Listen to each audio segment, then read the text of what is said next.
নমস্কার বন্ধুরা, আজকে আমি তোমাদের কলাইয়ের ডাল দিয়ে পালং শাক দিয়ে রান্না করে দেখাবো। নিয়ে নিয়েছি 200 গ্রাম মতো কলাইয়ের ডাল, তোমরা তোমাদের পরিমাণ মতো নেবে। আর নিয়ে নিয়েছি এভাবে করে পালং শাকটাকে কেটে নিয়েছি, খুব ছোটো না আবার খুব বড়ও না। আর নিয়ে নিয়েছি ধনেপাতা। এবার ডালটা কিভাবে করে তোমাদের দেখাবো। প্রেশার কুকারে জলটা গরম করে নিয়েছি। এবার ডালটাকে খুব ভালো করে কচলিয়ে ধুয়ে নেব। ধুয়ে 4 থেকে 5টা সিটি দিয়ে নেব। কলাইয়ের ডালগুলো খুব সুন্দরভাবে সেদ্ধ হয়ে গেছে। সেদ্ধ হওয়ার পর আমি হাতার পেছন দিক দিয়ে একটু নেড়ে দিয়েছি যাতে ডালের জলে মিশে যায়। একদম পুরো ঘেটে দেব না, যাতে গলে যায়। একটু আস্তে আস্তে থাকবে, আবার একটু ভাঙা ভাঙাও থাকবে।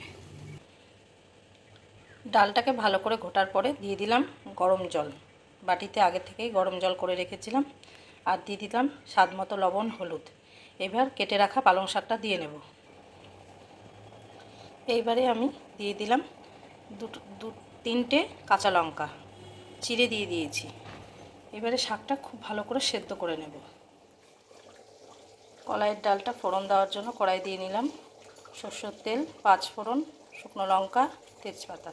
এবারে দিয়ে নেব আদা ফোড়ন দেওয়ার পর এবারে আমি ডালটাকে ঢেলে দিলাম কড়াইয়ের মধ্যে। তারপরে দিয়ে দিলাম অল্প একটু চিনি। এবার খুব ভালো করে ফুটে উঠলে নামিয়ে নেব। ফোড়ন দেওয়ার পরে দিয়ে দিয়েছিলাম ধনেপাতাটা আগে দিলে গন্ধটা চলে যায়, তাই পরে দিলাম। কলাইয়ের ডালটা নামানোর আগে অল্প একটু ভাজা জিরে গুঁড়ো ছড়িয়ে দিয়েছি। কলাইয়ের ডালটা একদম রেডি। শীতকালে এইভাবে পালং শাক দিয়ে ধনেপাতা দিয়ে কলাইয়ের ডাল অসাধারণ লাগে খেতে। কলাইয়ের ডালের এই রেসিপিটা ভালো লাগলে তোমরা বাড়িতে অবশ্যই ট্রাই করো।